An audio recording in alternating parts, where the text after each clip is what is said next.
La Croix-Bleue, un centre d'assistance aux personnes dépendantes de stupéfiants et des drogues, célèbre ses 90 ans d'existence. Au Soudan, les pluies diluviennes ravagent le sud du pays, poussant les réfugiés sud-soudanais installés dans des camps de fortune à se déplacer. Bonsoir, vous suivez le 19h sur RTI 2. Mais avant, un incendie s'est déclaré dans la commune d'Adjamé, non loin de l'hôpital général de la dite commune. Plusieurs magasins ont été ravagés par les flammes. L'incendie a été déclenché aux environs de 15 heures. Les opérations de secours se poursuivent actuellement pour circonscrire le feu. Les forces de l'ordre sont également sur place pour quadriller le périmètre de l'incendie en vue d'éviter d'éventuels pillages. Comme annoncé dans les titres, la Croix-Bleue, un centre de prise en charge de personnes victimes d'addiction à 90 ans, un anniversaire célébré ce jeudi. Le centre fait le point de ses actions et ses responsables disent vouloir continuer à donner une seconde chance aux personnes abandonnées. Anicette Konon. 90 ans d'engagement au service de la population. La Croix-Bleue spécialisée dans la prise en charge des addictions telles que l'alcool, la drogue et le tabac en fait. Depuis que je suis arrivé, je me sens ici en tout cas, je me sens parfaitement bien traité. Je pense que je vais m'en sortir par la grâce de Dieu. Le matin, d'abord, il y a le...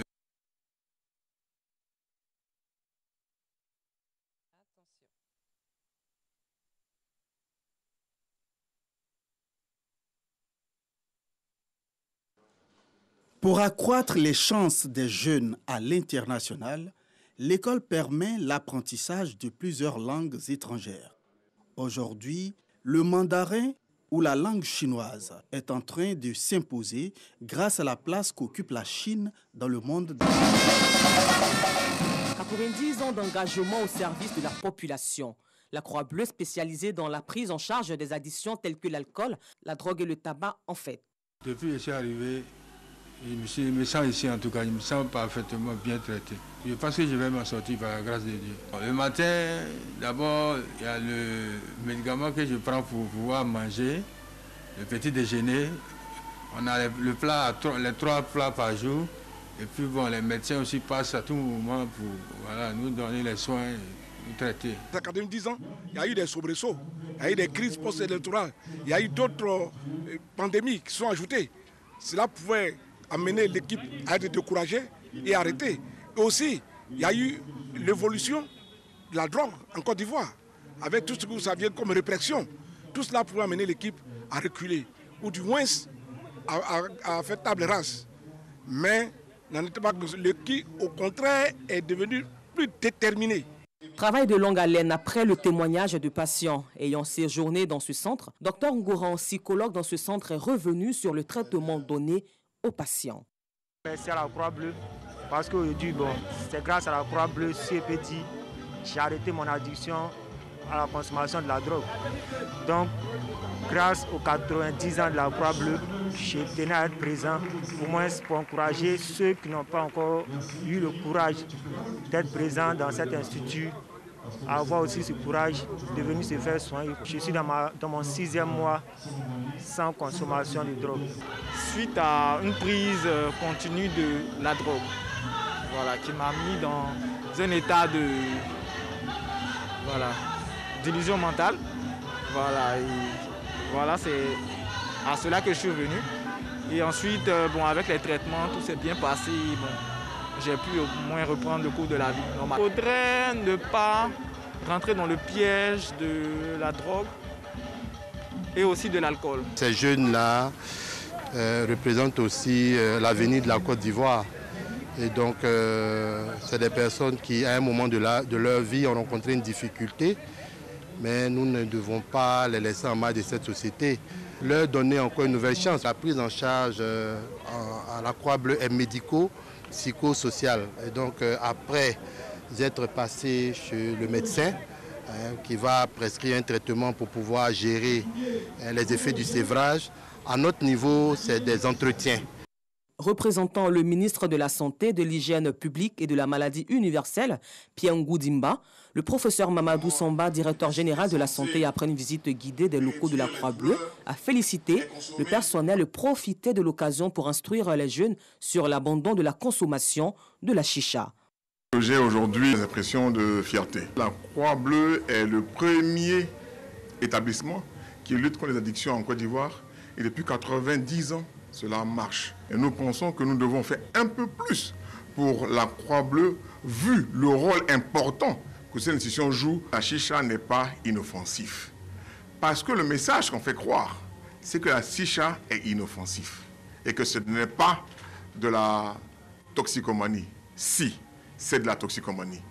La Croix-Bleue a honoré les autorités présentes qui n'ont cessé de leur apporter un soutien moral et financier par un acte de reconnaissance traduit par une remise de prix. Basée depuis 1930 en Côte d'Ivoire, la Croix-Bleue est une organisation internationale fondée par Louis-Lucien Rochat, un pasteur suisse. Ce centre spécialisé dans la prise en charge des addictions, notamment la drogue, l'alcool et le tabac, compte un personnel de 30 agents et reçoit en moyenne 80 patients par mois. Le chinois qui se positionne chaque jour davantage au plan international pourrait bien être enseigné dans les écoles ivoiriennes. Un atelier de réflexion sur les stratégies de promotion de l'apprentissage de cette langue s'est tenu récemment. On en sait plus avec Clément Bocco. Pour accroître les chances des jeunes à l'international, l'école permet l'apprentissage de plusieurs langues étrangères. Aujourd'hui, le mandarin ou la langue chinoise est en train de s'imposer grâce à la place qu'occupe la Chine dans le monde des affaires. Les acteurs du système éducatif ivoirien réfléchissent alors aux stratégies de promotion de l'apprentissage de la langue chinoise dans les écoles. Le ministère sait l'intérêt de l'apprentissage des langues nouvelles pour le développement de notre pays. Et cela passe donc par l'école. Il est impératif que nous nous intéressions à cette problématique-là.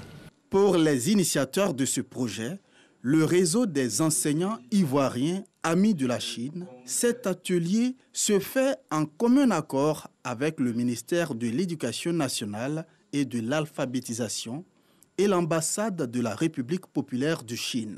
Nous avons pensé qu'il était nécessaire de voir autrement l'approche de l'apprentissage de cette langue dans les écoles. Et cela part du fait que, au regard de l'installation des clubs des élèves amis de la Chine que nous avons eu à faire, nous avons vu une volonté manifeste des élèves à apprendre le chinois, la disponibilité des chefs d'établissement à accompagner et à encourager le processus dans l'établissement.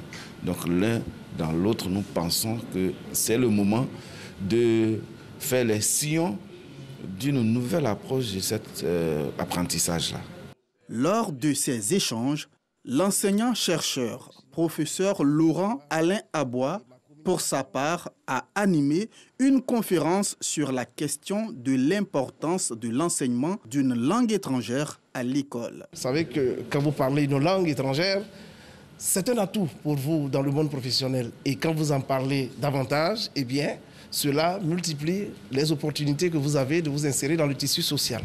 Donc, c'est une opportunité pour notre système éducatif qu'on aurait tort de ne pas saisir. C'est pour ça que je voudrais donc ici en appeler à l'engagement de tous les acteurs de notre système éducatif. Durant 2 jours, les experts vont élaborer un plan d'action pour rendre accessible l'apprentissage du mandarin. Parlons culture, l'humoriste Wallace était récemment face à la presse. Il expliquait les bienfaits du rire avant d'annoncer une grande soirée du rire pour réconcilier les Ivoiriens. Georgette Hidou. Amener les Ivoiriens à se réconcilier à travers le rire, faire passer des messages de paix et de cohésion à travers un grand festival, telles sont les idées de l'humoriste Wallace à travers son one-man show. Pour l'humoriste, seul le rire sera un remède à la réconciliation et à la cohésion. Mais aider les Ivoiriens à oublier le moment difficile en cette période de Covid-19, c'est pour cela que tous les thèmes seront touchés lors de ce grand festival. Le one-man show dans la tête de Wallace, c'est tout ce qui a pu se passer dans la tête de Wallace depuis 1999 à aujourd'hui. On va vraiment parler de tout ça et de Et on va essayer de le développer avec beaucoup d'humour et beaucoup de messages qui sont uniquement des messages de paix, de rassemblement, d'union, de force, etc. Partenaires et autres humoristes soutiennent cette initiative et ont décidé de l'accompagner dans ce one-man show. Je suis d'abord un fan. Je lui ai dit ça quand on a signé. Je suis d'abord un fan, donc ça a été pour moi un plaisir. Et l'artiste est tellement sympa qu'il a vraiment facilité les choses. Je pense que c'est un cadeau qu'il me donne d'abord à moi et ensuite à la population. J'invite encore tout le monde à venir voir qu'est-ce qui va se passer dans la tête de Wallace. Wallace a beaucoup de surprises pour nous. Wallace nous réserve quelque chose de ouf. Le one-man show de l'humoriste Wallace, ce sera pour le 27 novembre au Radisson Hotel. Une note de tristesse, la dépouille mortelle de l'ancien Premier ministre Charles Konan-Banny est arrivée à Abidjan ce jeudi 23 septembre à l'aéroport Félix Houphouët-Boigny. Le mardi 21 septembre, il y a eu la levée du corps suivie d'une messe de requiem en l'église Saint-François-Xavier de Paris. Atteint de la Covid-19, Charles Konan-Banny a été transféré en France pour des soins.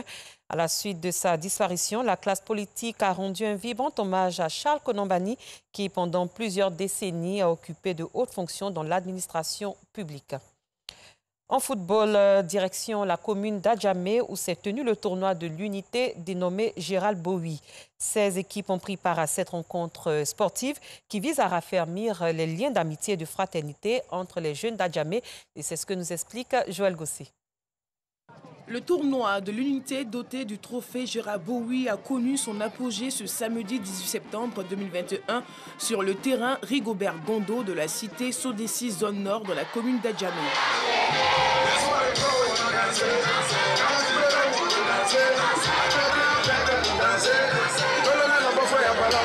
Ce sont le FC Sodessi en rouge et Kingstar FC en vert qui s'affrontent à cette finale. J'ai fait pratiquement une partie de mon enfance ici. J'ai fait l'école primaire ici avec les jeunes d'ici. J'ai aussi joué sur ce terrain de foot. Mon but, c'est d'aider ces enfants-là pour qu'ils puissent éclore et venir aider leurs parents. Qu'il était nécessaire pour nous de venir créer cette nouvelle cohésion sociale et faire oublier la politique. Ce tournoi de l'unité qui a pour objectif de raffermir les liens d'amitié et de fraternité entre les jeunes est la bienvenue selon le président des jeunes du quartier cité Sodessi. Le quartier en avait besoin. Ça fait pratiquement, faut dire, 2 à 3 ans qu'il n'y a pas d'activité en tant que telle. Il y a des activités, mais pas aussi grandioses comme ceci. Ce que je veux voir, c'est des jeunes indépendants. C'est de voir ces jeunes indépendants travailler et quitter dans la drogue. En match d'ouverture, le FC Sodessi a pris le meilleur sur les Kingstar FC 1-0. De retour des vestiaires, le Kingstar FC se laisse malmener et encaisse un second but. Plusieurs tentatives de la part de cette équipe pour revenir au score sont restées vaines. C'est sur le score de 2-0 que le FC Sodessi remporte la première édition du trophée de l'unité. Lancé depuis le 23 août 2021, 16 équipes venues des différentes communes d'Abidjan ont pris part à cette compétition de football. À l'étranger, au Soudan, les pluies diluviennes ravagent le sud du pays, poussant les réfugiés sud-soudanais installés dans des camps de fortune à se déplacer. Les humanitaires craignent une crise sanitaire et sécuritaire. Les inondations ont commencé à 2 h du matin. Nous avons couru pour voir dans quelle direction l'eau coulait. Il y avait des gens qui criaient lorsque les inondations ont commencé. Nous avons couru pour voir dans quelle direction l'eau coulait. L'eau s'est précipitée à haute pression et nous n'avons pas eu le temps de rassembler nos affaires. Nous avons emmené que nos enfants. Nous nous sommes alors arrêtés ici, dans cette école. Nous avons érigé une barricade, mais en 2 jours. Mais en 2 jours, l'eau avait traversé. Nous avons alors dû quitter pour rejoindre la route. Daoud a fui au Soudan pour tourner la page d'une vie de déplacé. Mais il a été contraint de partir une fois de plus à cause de la montée des eaux. De fortes pluies provoquant des inondations soudaines ont touché 13 des 18 États du pays. 35 000 maisons ont été détruites ou endommagées.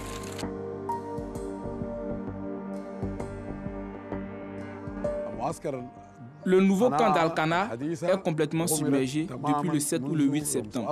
Les réfugiés sont devenus des sans-abri et vivent au bord des routes. Nous vivons maintenant sur une route et la situation est mauvaise. Dans ces conditions, nous n'avons que peu de chances de survie. Ce problème doit être résolu. Il y a des moustiques. Notre nourriture a été emportée. Nous n'avons plus de nourriture ni de moustiquaires. Nous n'avons rien ici, même pas de médicaments. Les travailleurs humanitaires ont mis en garde contre la menace de la maladie parmi les réfugiés.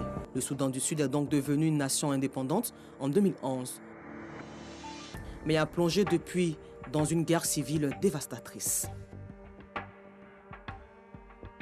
Pour terminer, à l'aéroport de Port-au-Prince, des Haïtiens expulsés des États-Unis jettent des projectiles sur l'avion qui les a ramenés, tandis que des milliers d'autres se massent encore à la frontière mexicaine.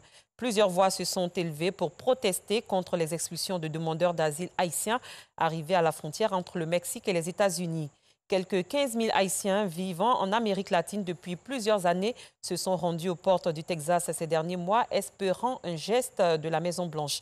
L'émissaire américain en Haïti, Daniel Foote, a démissionné, dénonçant les expulsions inhumaines par les États-Unis de milliers de migrants haïtiens, alors que le pays est en proie à l'insécurité grandissante des gangs armés.